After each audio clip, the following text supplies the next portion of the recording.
Et yo tout le monde, c'est Kenozer, j'espère que vous allez bien. En tout cas, moi, c'est nickel les gars. Aujourd'hui, on va continuer une série de vidéos que vous connaissez peut-être. Enfin, vous connaissez sûrement cette série de vidéos, car c'est grâce à celle-là que vous m'avez connu, où je crée la Switch Ultime.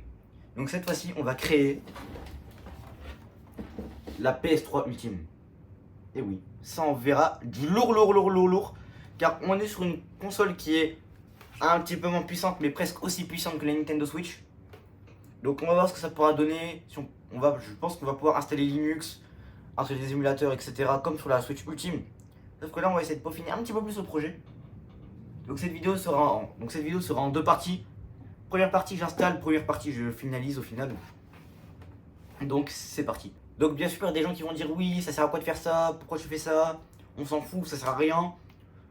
Imaginez, dans votre chambre là vous n'avez pas de PC. Vous n'avez pas de console, pas de ROG Ally, pas de PC gamer, pas de PC portable. Vous avez juste un Raspberry Pi ou à la limite un vieux PC portable qui date d'il y a 15 ans.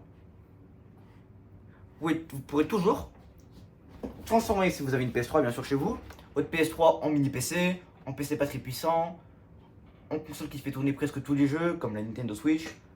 Donc ça pourrait être assez cheaté quand même, ou même vous aider dans certaines situations. Donc premier truc indispensable, une clé USB, parce que sans clé USB tu fais pas grand chose avec ta PS3.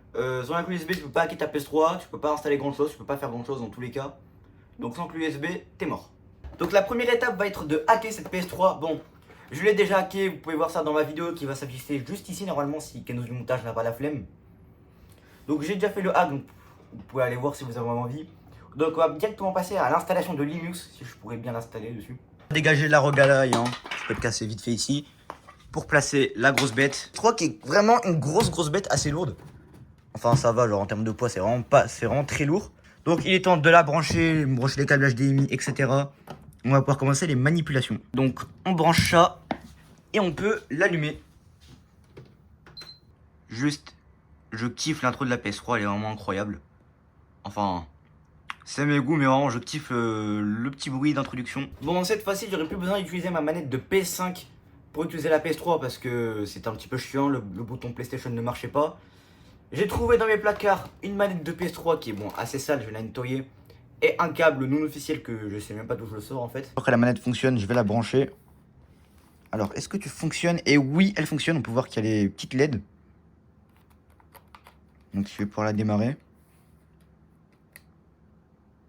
Enfin, alors je pense qu'elle recharge, mais j'espère qu'elle fonctionne bien comme il faut. On peut voir qu'elle fonctionne, mais il y a quand même un sacré décalage quand j'utilise. Et bon, c'est un petit peu moyen. Après, elle est assez sale, je vais essayer de la nettoyer. Parce que je pense que ça doit être à cause de la poussière, ça bloque un petit peu. Donc la manette est rallumée, donc je vais réactiver le hack. Donc activer N, si bien sûr il a envie.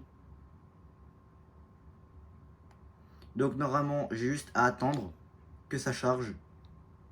Donc voulez-vous fermer le navigateur? Oui. Et le hack est activé. Donc j'avais déjà installé quelques jeux PlayStation 3, comme God of War 2, ou j'avais même installé Multiman. Donc on va essayer d'installer Linux maintenant parce que c'est bien d'avoir une sorte de mini PC. Enfin un gros PC mais PS3, bon vous m'avez compris quoi. Donc je vais devoir installer la distribution Linux à mettre dans la PS3. Donc j'ai choisi une des plus connues. Je pense que vous la connaissez peut-être si vous bidouillez un petit peu vos PS3. Yellow Dog. Donc c'est une distribution Linux qui existait à l'époque où OS était encore disponible sur PS3 nativement. Donc j'espère que ça a correctement fonctionné. Et on va commencer dès maintenant. Donc j'ai testé plusieurs liens pour installer Yellow Dog. J'ai même demandé à ChatGPT de me donner un lien d'installation s'il arrive à en trouver. Donc quand j'ai écrit l'adresse du site, je suis tombé sur acheter le nom de domaine. Putain, ça casse les couilles quand même. Donc je vais devoir encore trouver des archives qui traînent au fin fond du trou de balle d'internet. Sauf que je sais pas comment. J'ai eu beaucoup de chance même. Et j'ai enfin trouvé un endroit pour installer du coup la distribution Linux pour la PS3. Donc je sais même pas comment j'ai fait, mais j'ai eu pas mal de chance je pense. Donc je peux placer petit boot dans ma clé USB. Ça fait depuis un petit moment que j'attends de pouvoir faire ça. Merci beaucoup les trucs de archives chelous de 2004. Bon, j'ai pu installer petit boot. Donc je vais pouvoir mettre ma clé USB dans la PS3. Bon, avant d'installer quoi que ce soit, il faut que j'installe le Rebug Toolbox. Donc All Place, donc attendez. Périphérique de stockage. Aucun fichier PKG trouvé.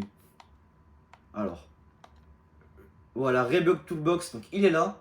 Donc on l'installe, merci de patienter. On a juste un petit peu à attendre et l'installation est terminée.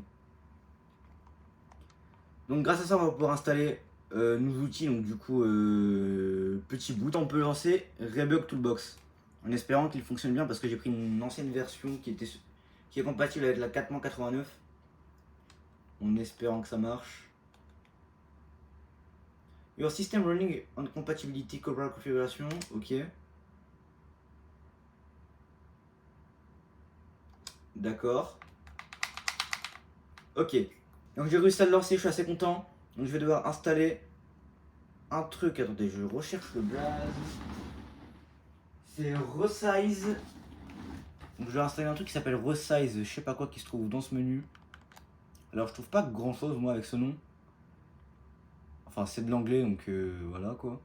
Donc je pense que redimensionner les régions, voilà c'est ça que je dois installer.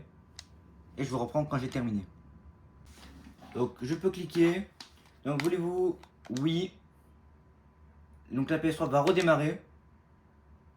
Et je vais la laisser redémarrer. Donc après redémarrage, je vais devoir relancer le hack. Si ma manette veut bien se rallumer bien sûr. Donc activer le N, on appuie. Il y a un petit peu de mal parce que le HDD il y a du mal quoi. Fermer le navigateur. Donc on va pouvoir relancer Rebug Toolbox pour installer enfin Petit Boot. Et oui, ça fait un petit moment qu'on veut l'installer celui-là. Ok, donc ça a démarré. Donc je vais devoir installer Petit Boot. Donc ça fait du bien de pouvoir enfin installer après tous les problèmes qu'on a eu. Donc on va devoir le chercher. Je vais devoir chercher son petit temps. Voilà, installer le Petit Boot. Oui. Donc on doit attendre. De toute façon avec la PS3 on doit toujours attendre. Hein, que quoi que tu fasses, tu attends.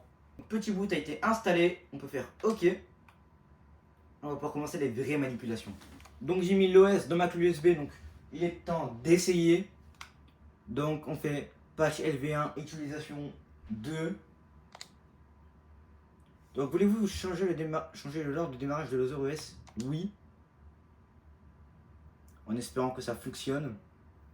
Normalement j'ai tout installé dans ma clé, il y a ma clé USB dans la PS3. La console redémarre. D'accord. Alors je sais pas trop s'il fallait que ça fasse ça. J'ai un petit doute. Je vais regarder ça dans le Wikipédia. Alors ouais, c'est pas si normal ce qui vient de se passer. Donc je vais essayer de régler ça. Et bon, malheureusement c'est déjà la fin de cette vidéo. Donc je vais pas pouvoir encore plus approfondir le sujet parce que ça va prendre encore beaucoup de temps. Et je pense que déjà la vidéo est assez lourde comme ça. Donc les gars, n'hésitez pas à vous abonner, à liker, à partager, à commenter, vous faites ce que vous voulez. Je vous rassure, il y aura plein de parties. Donc dans la prochaine partie, on va essayer d'installer Linux et installer des émulateurs. Et quand ce sera fait, on va peut-être essayer de changer le HDD pour mettre un SSD. Donc j'espère que vous avez kiffé la vidéo, abonnez-vous et ciao.